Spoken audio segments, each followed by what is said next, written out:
Hi children, it's time for a story and we're going to read Giraffes Can't Dance today. Gerald was a tall giraffe whose neck was long and slim, but his knees were awfully bandy and his legs were rather thin. He was very good at standing still and munching shoots off trees. But when he tried to run around, he buckled at the knees. Now every year in Africa, they hold the jungle dance, where every single animal turns up to skip and prance. And this year when the day arrived, poor Gerald felt so sad, because when it came to dancing, he was really very bad.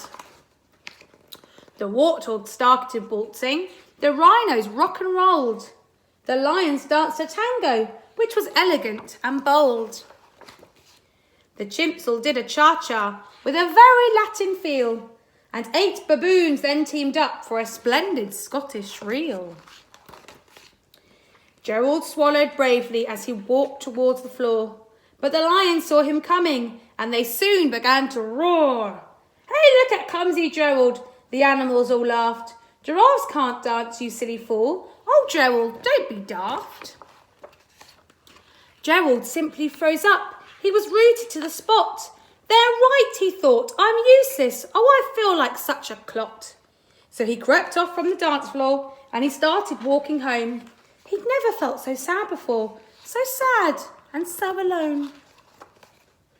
And he found a little clearing and he looked up at the sky.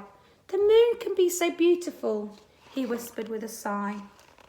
"Excuse me," coughed a cricket, who'd seen Gerald earlier on, "but sometimes when you're different, you just need a different song." "Listen to the swaying grass and listen to the trees.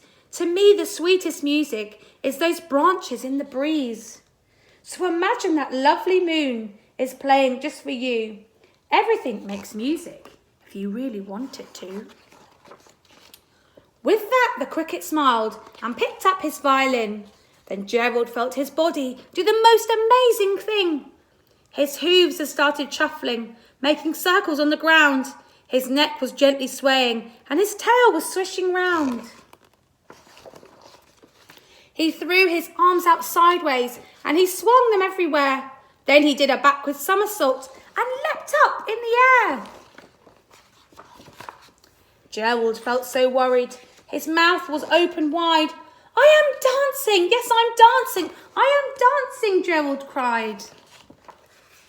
Then one by one each animal who'd been there at the dance arrived while Gerald boogied on and watched him quite entranced. They shouted, "It's a miracle! We must be in a dream. Gerald's the best dancer that we've ever seen." "How is it that you can dance like that? Please, Gerald, tell us how." But Gerald simply twizzled round and finished with a bow. Then he raised his head and looked up at the moon and stars above. "We all can dance," he said, "when we find music that we love."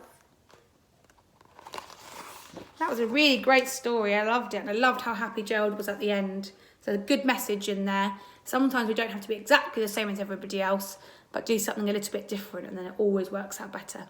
Okay, bye.